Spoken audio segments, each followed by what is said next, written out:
Yes, dapat chinecheck yung yung sasakyan kung may chance kayo once a week.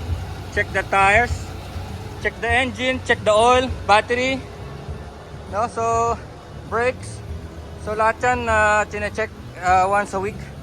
So ang ginagawa ko, nilalabas ko pababa to so we can check the brakes. And of course yung mga motor ganun din. So at least mga motor chinecheck din yung oil, yung brakes, engine. Alam, binubuksan mo rin siya once a week. Tinitignan mo kung gumagana pa yung battery. Saka yung gasolina, nakakalog, no? At least man lang nakakalog yung gasolina. Tapos at least once a week gamitin mo para ma-check natin yung mga oil niya, coolant. Tapos yung tire pressure. Nasa around 25 to 30 ako. 25, 28, ganun. Pagka nga minsan yung 30, masyado na matigas, madulas. Kailangan mga 25 to 28 lang.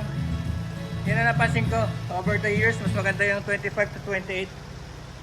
Pati nga music system, binubuksan ko para mawala yung moisture. So ginagamit natin yan. So ito, may coolant level dito. Tapos dito naman, kita-kita mo naman yung oil. Basta't may oil, kahit luma yung oil, basta may oil. Mahirap yung tumatakbo yung nang walang oil. No? Check mo rin yung lights, yung brakes.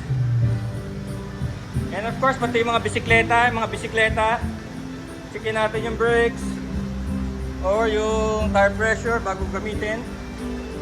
So yun, laging chine-check, hindi yan basta-basta iniiwanan lang dyan, tapos pag gagamitin mo na. No?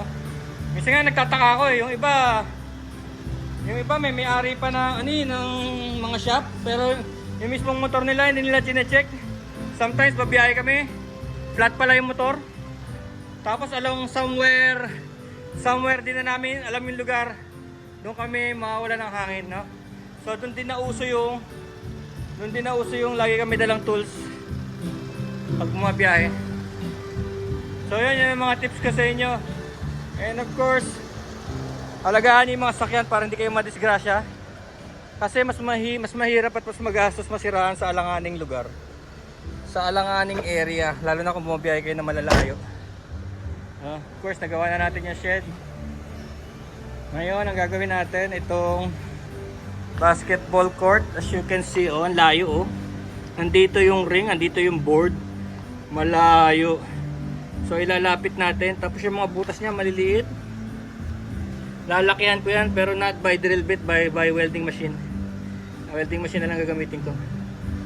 Just to make it big, no? Tapos ito, ipapasok natin sa loob para magamit natin as a basketball court ulit. Lalagay natin doon sa poste na yun. Okay, that's it.